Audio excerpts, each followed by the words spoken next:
Let's mic, देश का मिजाज, वेस्ट।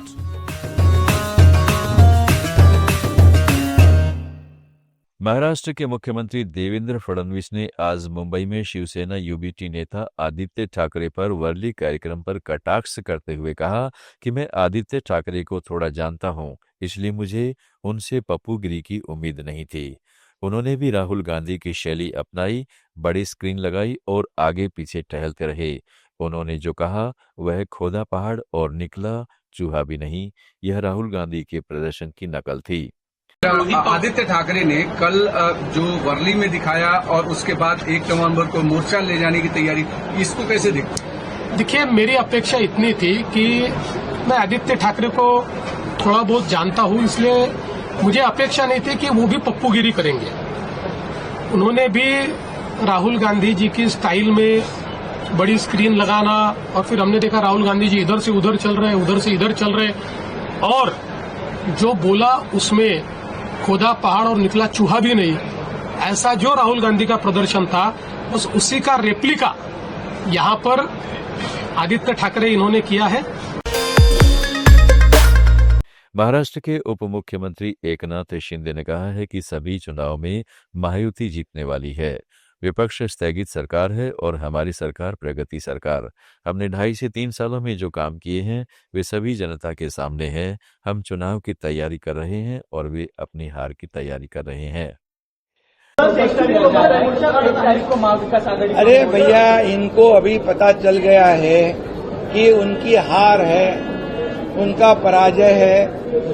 इस लोकल बॉडी इलेक्शन मुंबई सहित सभी चुनाव में महायुति जीतने वाली है। काम के बलबूते पर ये घर बैठे थे, कामों को रोका था, स्थगिति दी हुई थी, और उनको पता है उनकी सरकार स्थगिति सरकार थी। हमारी सरकार जो है प्रगति सरकार है, और जो काम हमने 2.5-3 सालों में किया है वो तो जनता के सामने है, और इसीलिए उनकी हार उनको पता चल चुकी है। इसलिए हम तो चुनाव की तैयारी कर रहे हैं, और वो अपने हार की, अपने पराभव की तैयारी कर रहे हैं। महाराष्ट्र एटीएस ने पुणे के कोंडवा इलाके में एक सॉफ्टवेयर इंजीनियर को गिरफ्तार किया है।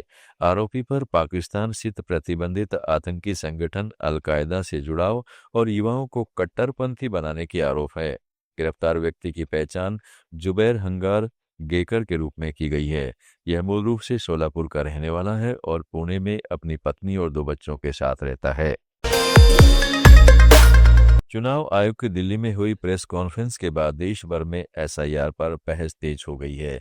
इसे लेकर राजस्थान के पूर्व मुख्यमंत्री अशोक गहलोत ने कहा है कि करीब 20 साल पहले भी एसआईआर प्रक्रिया हुई, तब कोई विरोध नहीं हुआ। अब चुनाव आयोग ने ही ऐसा माहौल बना दिया है जिससे आमजन के मन में शक पैदा हुआ है।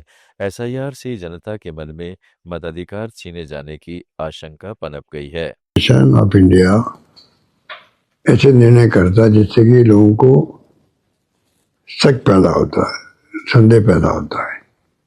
अगर यही काम सभी पार्टियों को बुला के बात करके, पॉलिटिकल पार्टीज को बात करके अगर ये फैसला करते और सबका इन्वॉल्वमेंट होता उसके अंदर, ये स्थिति नहीं बनती।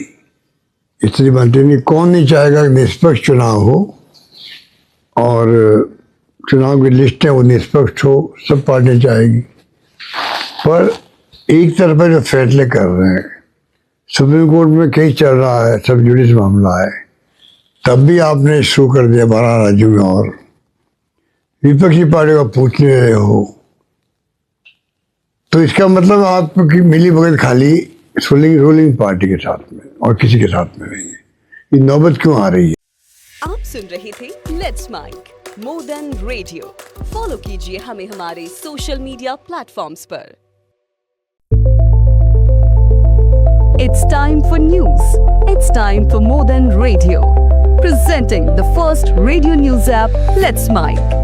Let's Mic, a news-based app on your phone where you get to watch and listen news, talk shows, interviews, radio show podcasts.